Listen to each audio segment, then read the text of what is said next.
eh bien c'est Pinchas, et lui il va tuer Shimon parce qu'il y a une réguichoute, il y a une sensibilité supérieure chez eux. Simplement là, Shimon a basculé, il a été piégé par la prostituée, et celui qui va libérer, eh bien c'est Lévi. La troisième fois que ça apparaîtra sera avec Rabbi Shimon Bar Yochai, bien entendu, lorsqu'il libérera ses 24 000 élèves qui ont fait une faute, non plus dans le Yesod, non plus dans le rapport interdit, dans la prostitution, mais au niveau de la bouche, ce qu'on appelle le Yesod supérieur.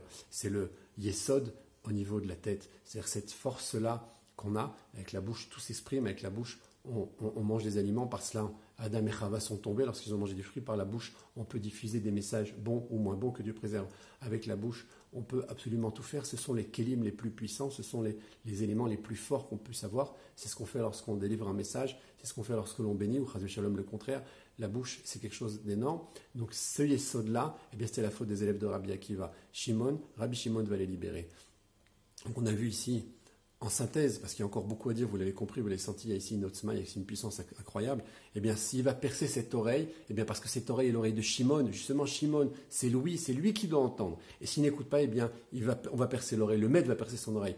Et si jamais il reste esclave chez lui, Vado Léolam, il va le servir pour toujours. C'est-à-dire que, encore une fois, que Dieu préserve, il y avait une situation, il y avait une possibilité que Am Israël reste en galoute, les Olam, pour toujours. Et Pinchas est celui qui nous a sauvés, qui nous a sortis de cette situation. Et c'est pour ça qu'il est celui qui retourne au Gan Eden avec son corps comme Adam Arishon, qui devait vivre éternellement. Et c'est lui qui annoncera la Géoula, qui nous fera basculer dans la vie éternelle. Et il a ce mérite d'annoncer la Géoula, parce que par lui, on peut obtenir cette Géoula. Et sans lui, que Dieu préserve, on ne serait jamais sorti d'exil. C'était entre autres les éléments que je voulais évoquer aujourd'hui. S'il y a des questions, avec plaisir, je répondrai par intermédiaire de YouTube.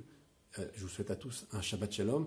Et bien entendu, la délivrance aujourd'hui même, que Eliaou nous l'annonce et que Mashiach se dévoile avant ce Shabbat. Amen, Kenye Ratson.